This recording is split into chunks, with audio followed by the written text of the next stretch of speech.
Story RH, le podcast RH qui ne vous raconte pas d'histoire. Bienvenue à toutes, bienvenue à tous. History is made of stories. Dans cet épisode, nous allons nous intéresser à la notion de charge de travail pour essayer de mieux la comprendre. Stop the race, chef. J'ai plus du tout de bande passante là. Je suis charrette, tu vois, j'en ai ras le goulot. Et je sens que tu vas me demander la goutte d'eau qui va faire déborder le rouleau. Le vase, non ? Oui, c'est ça, je suis au bout du vase, la goutte d'eau qui fait que je suis sous l'eau alors que ce n'est pourtant pas la mer à boire, une goutte d'eau. Genre, je suis en mode pulvérisé, éparpillé, comme Morales, tu vois ? Oh, mais chef, ce n'est qu'une goutte d'eau. Et puis, crois-moi, le travail, c'est une question d'habitude. Le boulot, c'est un truc qu'il vaut mieux commencer jeune. Tu prends le pli et t'y penses plus, disait Audiard. Tiens, tu cites Audiard, toi ? Non, en vérité, la charge de travail, c'est un vrai sujet. Elle t'amène vite à un sentiment d'impuissance destructeur quand tu la supportes plus. Mais le sujet est moins évident qu'il n'y paraît. Alors, la charge de travail, c'est quoi l'histoire ? Commençons par le début. Ce que tu évoquais il y a un instant, ce n'est pas la charge de travail, mais en l'occurrence la surcharge de travail. Ou plus exactement, ton sentiment d'être surchargé de travail. Il s'agit donc, pour l'intéressé, à savoir celui ou celle qui travaille, d'un sentiment porté sur la charge que l'on doit absorber. Et comme tout sentiment, eh bien c'est subjectif, c'est-à-dire lié à l'appréciation du sujet. Dit en d'autres termes, pour une même charge de travail à réaliser, chacun ne réagira pas de la même manière.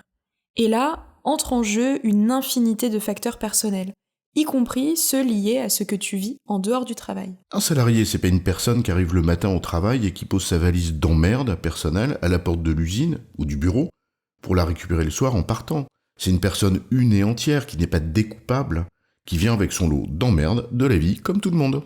Ce qui influe évidemment sur sa manière de ressentir sa charge de travail. Il y a plein d'autres facteurs.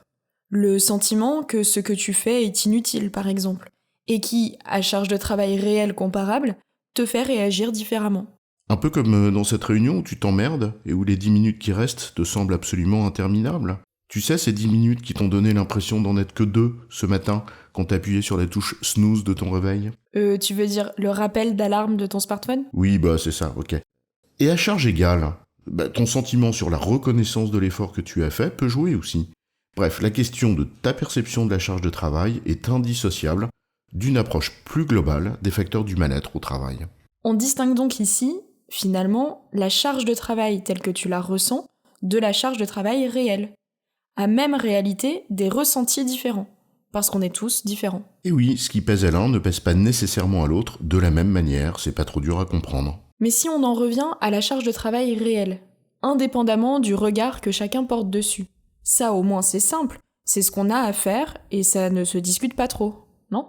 Eh ben non, justement, entre ce qu'il faut faire, l'objectif à atteindre par exemple, et ce qu'on fait vraiment dans les faits, eh bien c'est pas la même chose. Tu devais faire un truc simple. Par exemple, établir l'ordre du jour de la prochaine réunion et l'envoyer aux participants. Fastoche.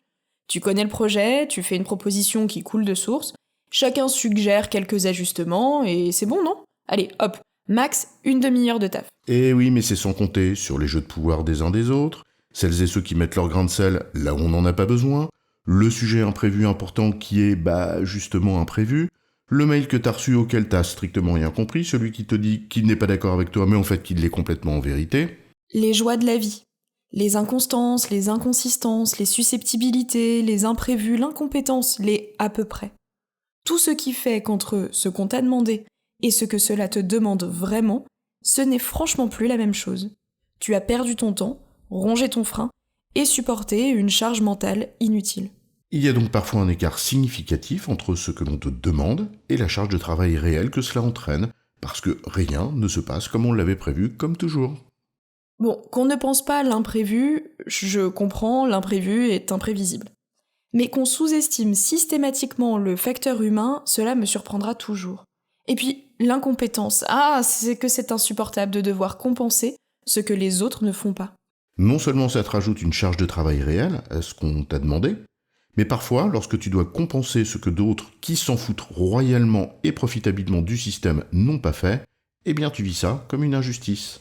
Et cette injustice renforce ton sentiment d'impuissance face à la charge réelle que tu as devant toi. Ou alors, tu t'en fous. Et tu dis, c'est pas mon job, adressez-vous au guichet 28. Tu baisses les bras. Dit en d'autres termes, entre ce qu'on te demande et ce que cela entraîne vraiment, et ce que tu ressens à la fin, c'est pas le même truc, c'est ça ? En quelque sorte, oui. Il y a en effet 3 aspects différents. Ce qu'il y a à faire, et ce qu'on imagine que cela représente. 2. Ce qu'il faut faire réellement, parce que rien ne se passe jamais comme prévu. Et 3. Ce que l'on ressent, et qui est par nature variable d'une personne à l'autre. À toi qui te sens débordé, et qui a tout de même pris le temps de nous écouter, tout ce temps.